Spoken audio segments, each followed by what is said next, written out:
ఈరోజు ఆంధ్రప్రదేశ్ రాష్ట్రంలో గత 2 సంవత్సరాల నుంచి కూడా మరి చంద్రబాబు నారా లోకేష్ ఆధ్వర్యంలో ఒక అరాచక పాలన సాగుతుంది. ఈరోజు రాష్ట్రంలో ఒక దుర్మార్గ పాలన సాగుతుంది రాష్ట్రంలో. అందులో భాగంగానే ఈరోజు మరి ఉండవల్లిలో వినవక ప్రాంతంలో మరి టీడీపీ గుండాలు దాడి చేయడం చాలా దారుణమైన పరిస్థితి ఈరోజు చూస్తున్నాం. ఉదయం చాలా దారుణమైన పరిస్థితి చూసిన ఈరోజు అందరూ కూడా మరి మా పార్టీకి సంబంధించిన మరి ఎమ్మెల్సీలు అలాగే మాజీ మంత్రులు అలాగే ఆ ప్రాంతానికి సంబంధించిన సమన్వయకర్తలు రైతులతో కలిసి వెళ్తే మరి ఆ ప్రాంతంలో ఉన్న టీడీపీ నాయకులందరూ కూడా దాడి చేయడం చాలా దారుణం అని చెప్పి సందర్భంగా తెలియపరుస్తున్నాను. ఎందుకంటే ఈరోజు వారందరూ కూడా టీడీపీ గుండాలందరూ కూడా అక్కడికి వెళ్ళిన మా పార్టీ నాయకులపై హత్యా ప్రయత్నం కూడా చేయడం జరిగింది. అదే కాకుండా మరి కేవలం ఏంటంటే ఇదంతా కేవలం నారా లోకేష్ ఆధ్వర్యంలో జరుగుతున్న ఈ దాడులు అంటే ఎంత దారుణం అంటే ఈరోజు పోలీసులు ఉన్నప్పుడు కూడా పోలీసుల సమస్యలను కూడా ఈ విధంగా దాడులు చేయడం చాలా దారుణమైన పరిస్థితి. ఎందుకంటే ఈరోజు మా ఎమ్మెల్సీ గారు అరుణ్ కుమార్ గారు కానీ లేలా అప్పారెడ్డి గారి యొక్క వాహనాలపై దాడులు చేయడం జరిగింది. మరి ముఖ్యంగా చెప్పాలంటే ఎమ్మెల్సీ అరుణ్ కుమార్ పై ఒక బండరాయి విసిరితే టీడీపీ గుండా అది తప్పించకపోతే అక్కడ పక్కనే ఉన్న కానిస్టేబుల్ ఎంత తీవ్రంగా గాయపడ్డాడో అందరం కూడా టీవీలో చూసాం. అంటే ఈ విధమైన దుర్మార్గ పాలన ఈరోజు కొనసాగడం జరుగుతుంది.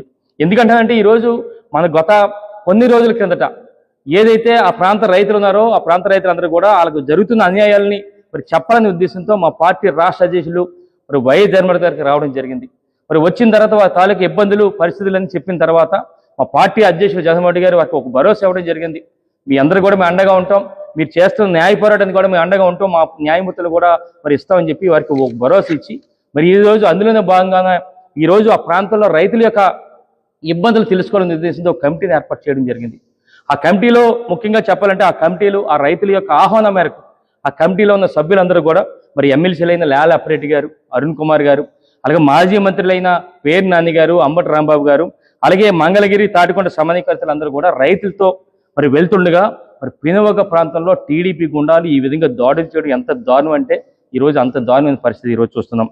అంటే కేవలం ఏంటంటే ఈ దాడులు చేయడం కారణం ఏంటంటే ఏదైతే మా పార్టీ నాయకులు మాజీ మంత్రులు ఎమ్మెల్సీలు వెళ్తున్నారో ఆ ప్రాంతంలో ఉన్న రైతుల యొక్క ఇబ్బందులు తెలుసుకున్న తర్వాత అక్కడ జరుగుతున్న అన్యాయాలు కానీ అరాచకాలు కానీ మీడియా విధంగా మరి ఈ ప్రాంతంలో ఉన్న ఈ రాష్ట్రంలో ఉన్న ప్రజలందరూ కూడా తెలిస్తేనే ఒక ఉద్దేశంతో మరి ఆ విధంగా అరాచకాలు బయటకు వస్తాయనే ఉద్దేశంతో ఈ విధంగా దాడులు చేయడం చాలా దారుణం. అంటే కేవలం దాడులు చేయడం కారణం ఏంటంటే ఆ ప్రాంతాల్లో జరుగుతున్న అరాచకాలన్నీ బయటకు వస్తాయనే ఉద్దేశం మీద చేయడం జరిగింది.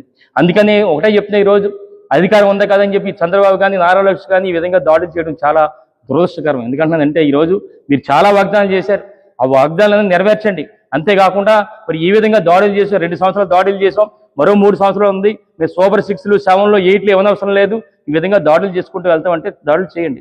ఎందుకంటే రేపు రాబోయే రోజుల్లో ప్రజలందరూ కూడా బుద్ధి చెప్పడానికి అందరూ కూడా సిద్ధంగా ఉన్నారు. అందుకే ఒకటే చెప్తున్నా, ఈరోజు ఏదైతే మా పార్టీ నాయకులపై హత్యా ప్రయత్నం చేశారో హత్యాయత్న కేసులు కట్టాలని చెప్పి ఈ విధంగా డిమాండ్ చేస్తున్నాం.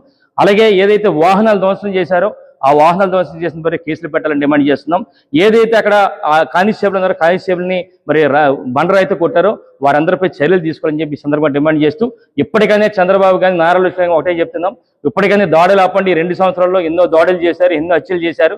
ఇప్పటికైనా ఆపి మీరు రేపు రాబోయే రోజుల్లో 3 సంవత్సరాలు సరే కనీసం మీరు చెప్పే వాగ్దానాలు కనీసం కొన్నన్నా చేయండి అని చెప్పి సందర్భంగా డిమాండ్ చేస్తూ, లేని పక్షంలో రేపు రాబోయే ఇప్పటికే గ్రహించే ప్రజలందరూ కూడా రాష్ట్రంలో ప్రజలందరూ కూడా ఒక నిర్ణయానికి వచ్చారు. ఏదో మోసపోయి వీరందరూ కూడా మోసపోయి చంద్రబాబు ఇచ్చిన వాగ్దానాలకు మోసపోయి అని చెప్పి ఇప్పటికే ఉన్నారు. రేపు రాబోయే రోజు జగనన్న ముఖ్యమంత్రి చేసుకోవడానికి సిద్ధంగా ఉన్నారు. ఇప్పటికైనా సరే ఈ దాడులు ఆపకపోతే రేపు రాబోయే రోజుల్లో రాష్ట్ర వ్యాప్తంగా ప్రజలందరూ కూడా బుద్ధి చెప్పడానికి సిద్ధంగా ఉన్నారని సంగతి మీ ద్వారా తెలియపరుస్తూ నమస్కారాలు తెలుపుకుంటాను. జై జగన్.